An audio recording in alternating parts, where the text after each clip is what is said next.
friends, welcome back to Neat Nature Notes. I'm nuts about nature, Mary Beth, and today I thought it'd be really fun to explore the vines that grow in Ohio forests, both the Virtuous and the Venomous.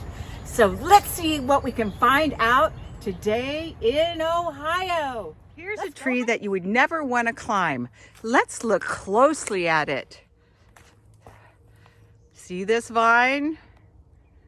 It's poison ivy. Look how big the vines can grow in thickness.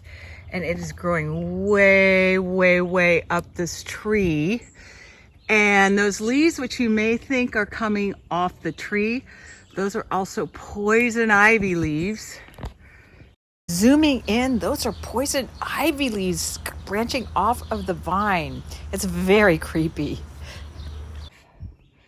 So these have very, very fine roots that attach themselves to the tree. Somebody told me that they look like pubic hair. So that's how you can tell the difference between,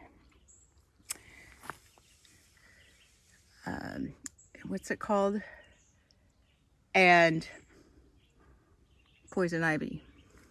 For those of you who don't know what poison ivy looks like, leaves of 3, let it be.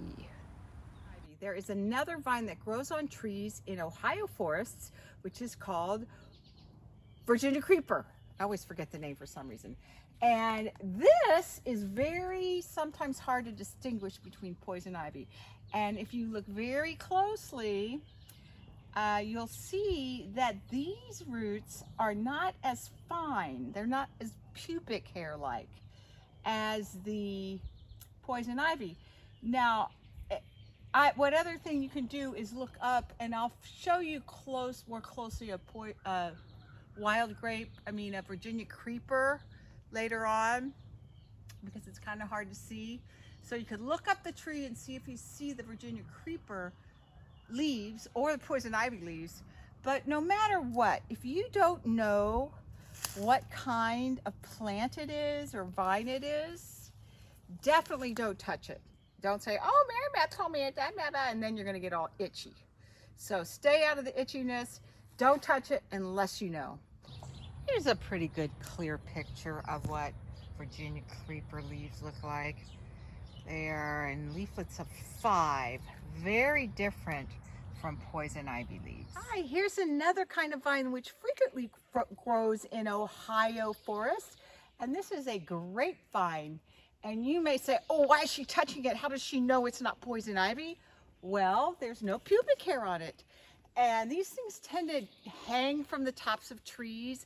I like to call them Tarzan vines, but they're a native plant, and it's actually a grapevine, and it does produce fruit, which is edible, but I wouldn't eat it. It's very tart, but it does produce a very good source of food for birds. So anything hanging and no pubic hair, you can be pretty sure. I would not recommend swinging on these things because unlike Tarzan, you may fall to your death. Let's keep hiking. But I just want to tell you a little story. While I was filming this episode, I got stung by a wasp on my hand. So even nuts about nature, Mary Beth can find herself in trouble out in nature. So it's just a thing to think about. Go out there and have fun, but be safe. See you in the future.